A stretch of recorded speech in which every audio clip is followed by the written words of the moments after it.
Ariel Bussani. First, I ask that you would not betray the version of yourself that fought through each day of this degree by ever considering it insignificant. We've learned in courses like Learning in Memory or Functional Neuroanatomy about the intricacy of memory formation. Therefore, we now have the misfortune to be very aware of its many failures. In time, the past 3 years of your life could just be a bullet point on your CV. I advise you to fight against this. Let me remind you that everything you've learned is based on you.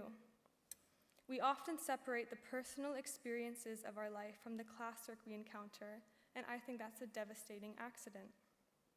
Many of us have entered this program with a desire to understand humanity better, but we've forgotten to include ourselves in that equation. The brilliant thing about our degree is that it is the rare case in which the more you learn about a topic, the more you learn about yourself. Please do not forget that every miracle phenomenon we found in textbooks is based on the very mind that you possess. I recall still some day in November of our second year, sitting in the UNS 50 computer labs, staring down into a microscope at the most beautiful artistry I'd ever seen.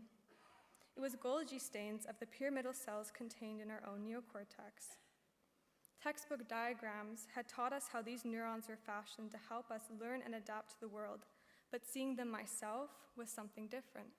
And in moments now where I doubt my ability for change or my capacity for growth, I remember the millions of neurons within me. I remember staring down at my mind turned inside out at the orange hue of those brilliantly webbed dendrites. I recall in the last months of our third year, we were spending hours studying imaging methods.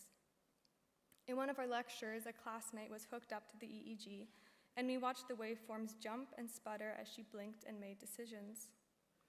And in witnessing this simple imaging technique, I've never been so overwhelmingly aware of how complicated it is to be alive. And now, in moments of the mundane, I remember the miracle of those dancing lines and how nothing is ever as simple as we ignorantly think it to be. Allow me to summarize with this. No matter your plans for the future or lack thereof, please never be ignorant enough to think you've wasted time if you are not practically using each course. In sitting here today, congratulations, you've earned a diploma. Yet what an utter loss if you think this is the only thing you've gained in all this time. I hope you've also earned a deeper respect and understanding for yourself and a new perspective in how you'll interact with both your peers and your outsiders. I'd like to conclude with a few final thank yous. Lastly, thank you all for your time and attention during this speech. Thank you very much.